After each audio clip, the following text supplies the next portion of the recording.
थे ये राम नाम में बड़ी निष्ठा थी इनकी, राम राम राम राम जपते ही रहते थे। इनकी पत्नी का नाम था रानी उड्डयनंगई, दक्षिण भारतीय नाम है उड्डयनंगई।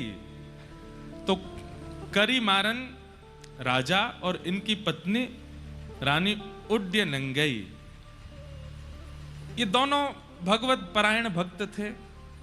राजा दिन रात राम नाम के आश्रय में ही रहते थे। रानी अपने पति के आश्रित रहती थी।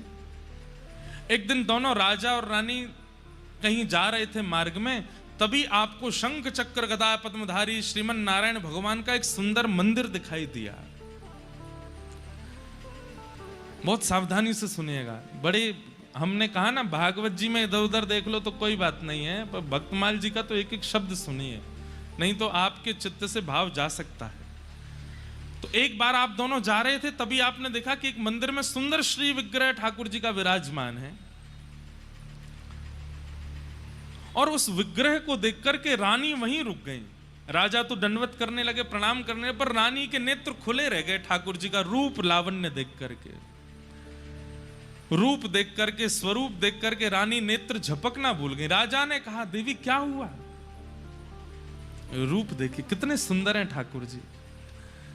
बोले कुछ मांग लो ठाकुर जी से। तो रानी ने क्या कहा,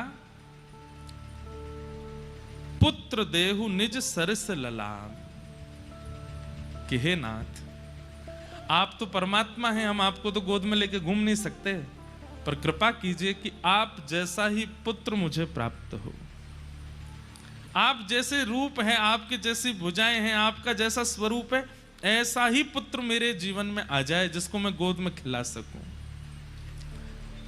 ठाकुर जी से पुत्र की याचना इतने भाव से की थी कि रात्रि के समय जब राजा रानी दोनों सोने के लिए गए तो रानी के स्वप्न में ठाकुर जी प्रकट हो गए, और प्रकट होकर के कहा कि आज आपने इतनी भावना से, आपके शब्दों में इतनी याचना थी, इतनी करुणा थी कि मैं देने से स्वयं को रोक नहीं पा रहा हूं। इसलिए मैं अपने नित्य पार्षद जो बिल्कुल मेरे जैसे ही हैं, श्री विश्वक्सेन जी महाराज को आपके गर्भ में भेज रहा हूं। वे आपके गर्भ में आएंगे और आप उनको स्वीकार कीजिएगा।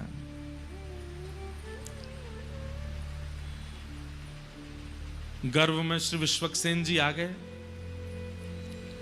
लेकिन इनका नाम सटकोप क्यों हुआ? पृथ्वी पर आते इनका नाम सटकोप क्यों पड़ा? उसके पीछे इतनी सुंदर कथा है। श्रीमद् भागवत जी में एक वेद स्तुति आती है, और वहां वेद स्तुति में बताया जाता है कि जब हम लोग अपने मां के गर्भ में होते हैं तो ठाकुर जी से नित्य प्रार्थना करते हैं कि हे ठाकुर जी, एक बार इस गर्भ से मुझे बाहर कर दीजिए, मैं आपको वचन देता हूं मैं जीवन में इस गर्भ में ना आना पड़े ऐसी कोई क्रिया नहीं करूंगा। लेकिन जैसे ही बालक का जन्म होता है तो गोस्वामी जी कहते हैं कि पृथ्वी पर आते ही माया उसको पकड़ लेती है, माया उसको खींच लेती है। सब लोग इधर ही देखना, सुनना।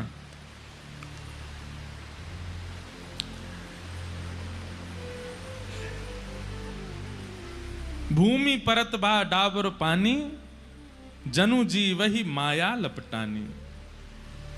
जीव जब तक मातृ गर्भ में होता है वो परम भागवत होता है, ठाकुर जी से उसकी बातें होती हैं। श्रीमद् भागवत जी के कपिल देवूति संवाद में इस बात का प्रस्तुतिकरण है कि उसकी ठाकुर जी से चर्चा होती है।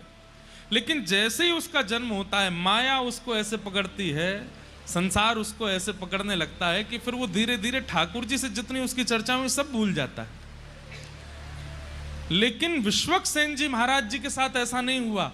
आपका जैसे ही जन्म हुआ तो जन्म लेने के अगले क्षण ही जैसे ही माया आपके ऊपर आक्रमण करने के लिए आई, तो एक तो होता है बालक रोता है, जन्म लेते ही रोता है, पर आपने रुदन ना करते हुए उस सठ माया के ऊपर कोप किया। बालक जन्म लेते गुस्सा करता है, वो जन्म लेते क्रोध किया और माया को सतर्क कर दिया कि सावधान हो जाओ, मुझ पर आक्रमण मत करना, मेरे पास मत आना, मेरे समीप आने की कोई जरूरत नहीं है। तभी इनका नाम पड़ गया सठकोप। सठ माया के ऊपर जिन्होंने कोप किया, ऐसे श्री सठकोप जी महाराज, ये हमारे आचार्य चरण हुए।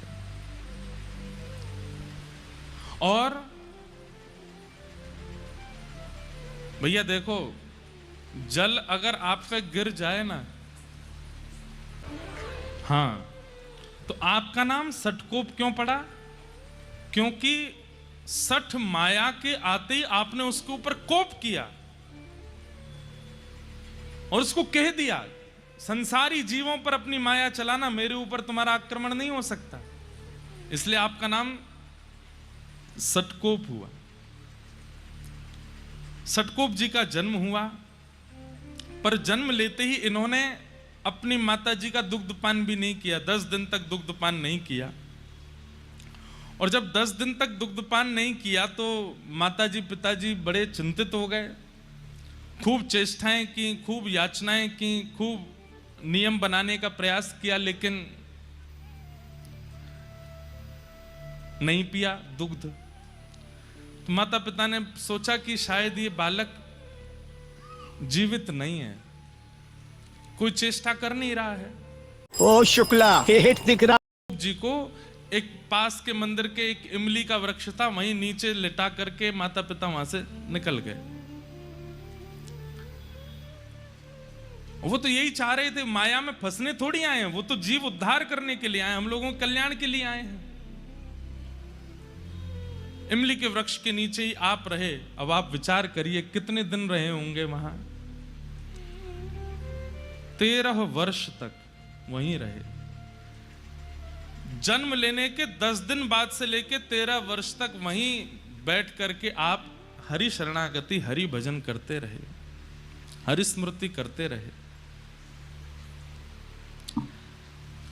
दूसरी भाव, हमारे श्री वैष्णव संप्रदाय में श्री सठकोप स्वामी जी ऐसे महापुरुष हुए जो कि श्री किशोरी जी के भाव से युक्त थे, श्री राधा रानी के भाव से। सठकोप स्वामी जी, आपकी स्थिति कैसी है? आप किशोरी जी से याचना करते हैं, किशोरी जी का चिंतन करते हैं, और कभी तो आप भाव से अयोध्या पहुंच जाते हैं और अयोध्या में जाकर के आप देखते हैं कि हाथी की सवारी पर श्री राघवेंद्र सरकार बैठे हैं, बड़े बड़े ऋषिजन आगे पीछे चल रहे हैं, कोई चमड़ उड़ा रहे हैं, कोई पंखा चल रहे हैं, जिसके कारण राघव जी का मुखमंडल दिख नहीं रहा। तो सठकोप जी इतने व्याकुल हो जाते हैं कि राघव मुझे दिख क्यों नहीं रहे। आप स्वयं वहां पहुंचे नहीं है, मानसी में वहां पहुंच जाते हैं। तभी आप विचार करते हैं कि अयोध्या के तो राजा हैं, ये राजा तो आसानी से मिलते नहीं हैं, लाला के पास चलो। तो तुरंत मानसी में ही आप वृंदावन पहुंच जाते हैं और वृंदावन जाकर के आप लाला का स्मरण करते हैं। तभी आप क्या देखते हैं अपनी मानसी में? एक गोपी खूब सारी गैयान को गोबर एक पात्र में भर के थाड़ी है। वैसे तो नित्य गोबर उठा लेती है, लेकिन आज उसको पता चल गया है कि इसी मार्ग से श्याम सुंदर आने वाले हैं। तो मन में विचार कर रही है कि मैंने कछु ऐसा नाटक करूं कि लाला को मेरे पास आना पड़े। तो नीचे परात रखी है गोबर की और वहां में हाथ लगाए करके ऐसे, अरे ये तो बड़ो भारी है, मोते तो उठ ही नहीं रहो, अरे कोई नेक आए के या को उचवाए दो या को नेक उठवाए दो। सठकोप स्वामी जी के मानसी में ये चिंतन होता है। इतने में ही दूर गैया चराते हुए आ रहे श्याम सुंदर, उनको देख करके तो वो गोपी और नाटक करती है, ऐसे उठाते उठाते गिर जाती है। अरे ये तो बड़ो भारी है, आज तो कोई मेरी मदद करे ही ना रो, या को कौन उचवाए को। इतने में ठाकुर जी आए, बोले मैं उचवाए दूं। तो गोपी तो है 80 वर्ष की और लाला है 5 वर्ष को, नेक 100। ठाकुर जी कह रहे हैं मैं उचवाए दूं। सठकोप स्वामी जी दूर खड़े खड़े देख रहे हैं और तभी गोपी के हाँ लाला उचवाए दे। तो ठाकुर जी भुजा लगा करके उसमें प्रयास कर रहे हैं उठवाने का, और गोपी से तो उठता बनता है, वो तो जानबूझ के नाटक कर रही है। तो जैसे ठाकुर जी ने हाथ लगाया तो गोपी ऐसे उठाने लगी। इतने में ठाकुर जी मन में विचार किए, मैंने तो जोर ही ना लगाया, भी उठ कैसे गए हो? ठाकुर जी समझ गए, बोले ओहो जे गोपी नाटक कर रही है मेरे आगे। सो ठाकुर जी ऐसे करते करते, अब वो गोपी देख रही है ठाकुर जी की और चाह रही है गोबर का भाव, और दूर खड़े सटकोप स्वामी जी मानसी में दर्शन कर रहे हैं। और जैसे उचाते उचाते नेक ऊपर लाई तो इतने में ठाकुर जी उसको दिखा देते हैं, मैंने तो स्पर्श ही ना किया, अपने आप ही उठ रही है। जैसे उठान लगे तो ठाकुर जी यूं ठाड़े के बोले, अरे गोपी तू नाटक का कर रही? तो गोपी ने सिर पर, मैंने तो नहीं किया नाटक। बोले अच्छा, मैंने तो जोर ही ना लगाया, या मैं फिर उच कैसे गई ऊपर तक? और दूसरी बात, मैंने जोर लगाया भी होगा तो तेरी कमर तक मेरे हाथ आमे, बातें ऊपर कैसे चली गई जी? तो गोपी बोली नहीं नहीं वो तो ऐसे ही आ गई। नहीं ना बता, ठाकुर जी ने वहां को एक हाथ पकड़ लिया। बोले मैं बता के जा, तो झूठ कैसे बोल रही यहाँ पे? सटको स्वामी जी के नेत्र सजल हो रहे हैं, अब क्या करेंगे ठाकुर जी? तो गोपी का हाथ छोड़ नहीं रहे, बोले मैं बता के जा। अब गोपी यही तो चाह रही थी ये मुझसे बात करें, मेरे सामने खड़े हो, मेरा हाथ पकड़ लें। ठाकुर जी जब हल्ला मचाने लगे, मधुमंगल श्रीदामा जल्दी आओ, देखो जे गोपी कैसा नाटक करे। इतने में गोपी वहां से बचवे के काजे अपने जो परात है का जहां में गोबर भरो पड़ो, बात टेढ़ होकर के ठाकुर जी पे ही डाल दे। तो सिर ते लेके नीचे तक ठाकुर जी गोबर में सन गए, और जैसे ही गोबर में सने तो हाथ छोड़ दिया, गोपी माते भाज गई। और श्री सटकोप स्वामी जी इस लीला का दर्शन करके चरणों में प्रणाम करते हैं। सोचिए, माया पर कोप किया उन्होंने, लेकिन भावना से कितने सरल हैं, मानसी से कितने निर्मल हैं। इसलिए आपका निजी नाम नम्मालवार, आपका प्रकट नाम तो है श्री सटकोप, पर हमारे जैसे यहां पे अष्ट सखा होते हैं ना उत्तर भारत में, ऐसे दक्षिण में ठाकुर जी के आलवार हैं, भक्तों को ही आलवार कहा गया। तो आप जो हैं वो नम्मालवार,